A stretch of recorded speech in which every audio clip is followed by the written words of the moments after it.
+1 physics 9ാമത്തെ chapter mechanical properties of solids. ഈ ചാപ്റ്ററിൻ്റെ 2ാം ഭാഗമാണ് നാം ഈ ക്ലാസ്സിൽ പഠിക്കുന്നത്. ഇന്ന് ഈ ക്ലാസ്സിൽ നാം ചർച്ച ചെയ്യുന്നത് ഹൂക്സ് ലോയും സ്ട്രെസ് സ്ട്രെയിൻ കർവുമാണ്. എല്ലാ വിദ്യാർത്ഥികൾക്കും ഫിസിക്സ് ക്ലാസ് റൂമിലേക്ക് സ്വാഗതം.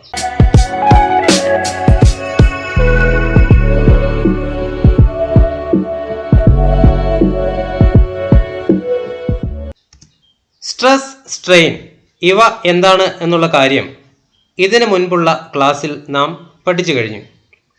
സ്ട്രെസ്സും സ്ട്രെയിനും ഉൾപ്പെടുത്തി ഉള്ള ഒരു ലോ, അതാണ് ഇനി നമുക്ക് പഠിക്കാനുള്ളത്. Hooke's law. For small deformations the stress is directly proportional to strain. ഇതാണ് ഹൂക്സ് ലോ. ചെറിയ ഡീഫോർമേഷൻസിൽ സ്ട്രെസ്സും സ്ട്രെയിനും അത് ഡയറക്ട്ലി പ്രൊപ്പോർഷണൽ ആയിരിക്കും. ഇത് നമുക്ക് ഇക്വേഷൻ്റെ രൂപത്തിൽ ഇങ്ങനെ എഴുതാം: stress is proportional to strain. ഈ പ്രൊപ്പോർഷണാലിറ്റി സൈൻ നാം ഒഴിവാക്കുകയാണെങ്കിൽ ഒരു കോൺസ്റ്റന്റ് കൂടി ചേർത്ത് ഈ ഇക്വേഷനെ നമുക്ക് ഇങ്ങനെ എഴുതാം: stress is equal to K into strain, where K is the proportionality constant and is known as modulus of elasticity. നമുക്കതുകൊണ്ട് തന്നെ ഈ ഇക്വേഷനിൽ നിന്ന് കെയുടെ ഇക്വേഷൻ കണ്ടുപിടിക്കാം. എന്തായിരിക്കും അത്? K is equal to stress divided by strain. അപ്പോൾ ഹൂക്സ് ലോ എന്താണ് എന്ന് ചോദിക്കുകയാണെങ്കിൽ അതിൻ്റെ ഡെഫിനിഷൻ എഴുതുക. അതിനുശേഷം നാം ഇപ്പോൾ കണ്ട ഈ ബോക്സിലുള്ള 2 ഇക്വേഷൻസും പഠിച്ചിരിക്കണം. ഇനി ഹൂക്സ് ലോയുമായി ബന്ധപ്പെട്ട് നിൽക്കുന്ന കുറച്ച് കാര്യങ്ങൾ കൂടി ഒന്ന് പഠിക്കാം. Modulus of elasticity depends on nature of the material of the body and the temperature.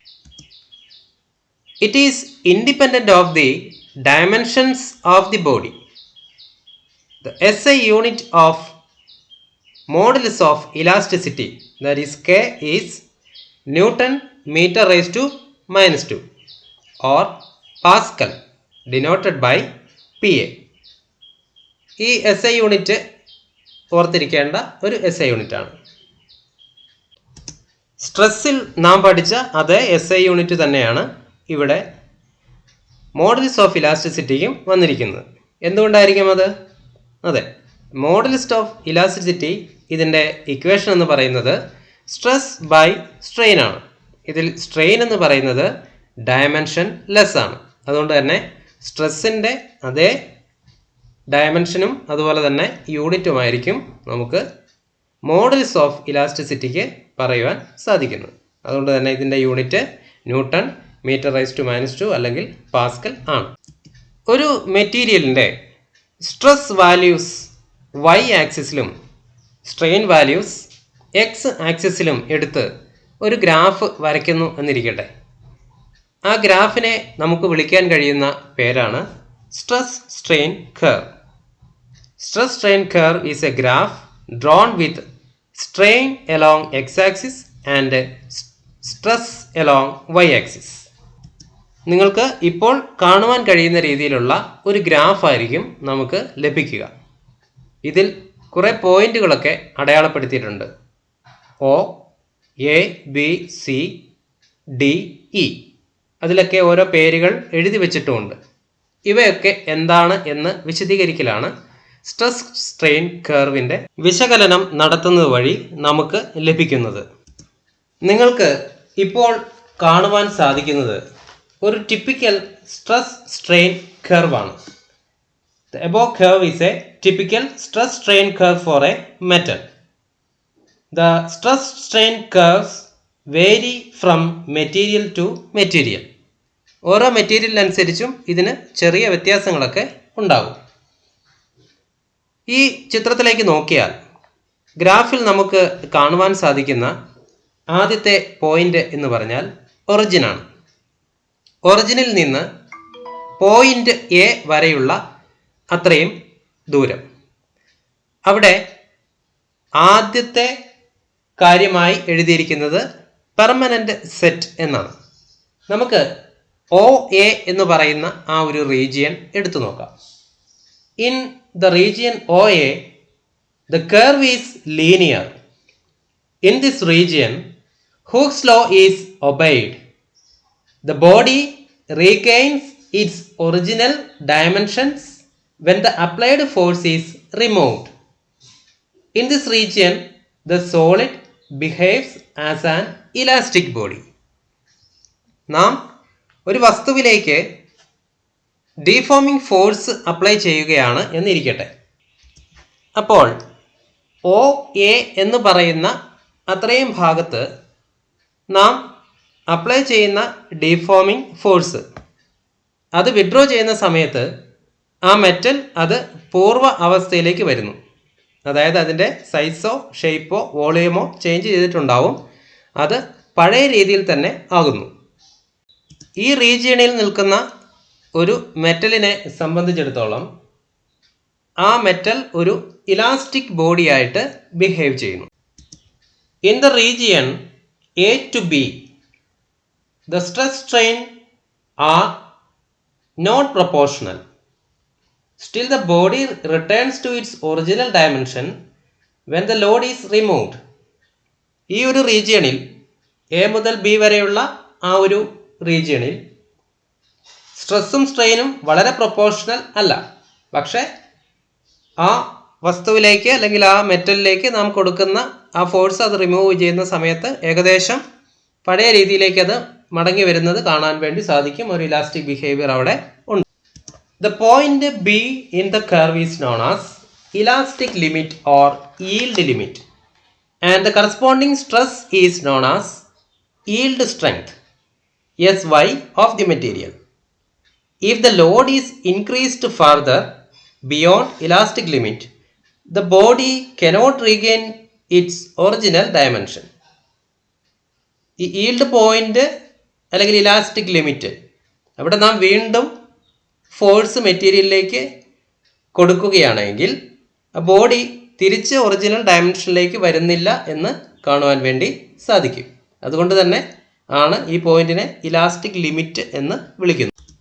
In the portion of the curve between C and D, if the load is increased, strain increases rapidly even for a small change in the stress.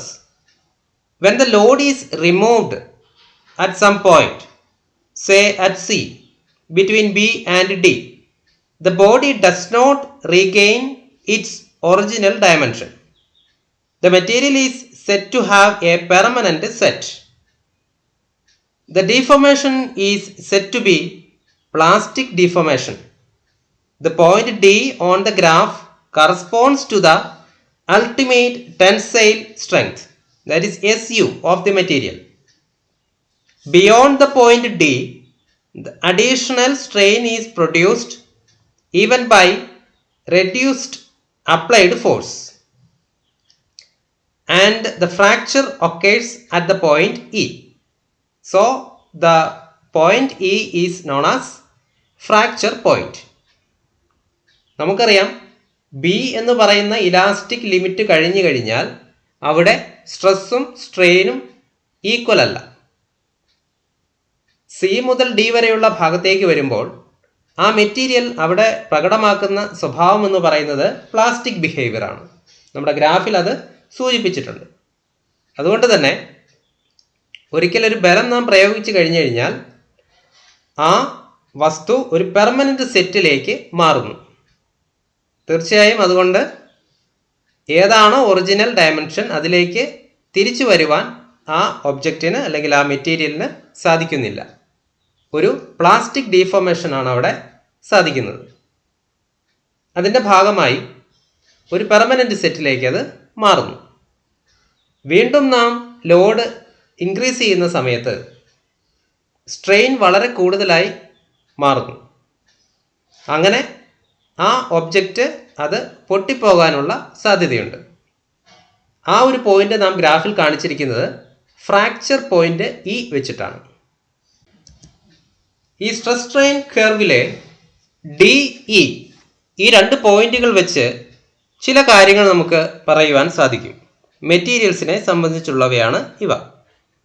If the ultimate strength and fracture points, that is D and E, are close, the material is to be brittle.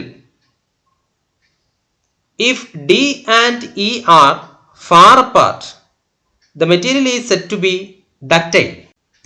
ഒരു മെറ്റീരിയലിൻ്റെ D E പോയിന്റുകൾ നിൽക്കുന്ന stress strain കർവിൻ്റെ ഭാഗം പരിശോധിക്കുകയാണെങ്കിൽ ആ material ബ്രിട്ടിലാണോ അല്ലെങ്കിൽ ഡക്റ്റൈലാണോ എന്ന് നമുക്ക് തിരിച്ചറിയാൻ സാധിക്കും.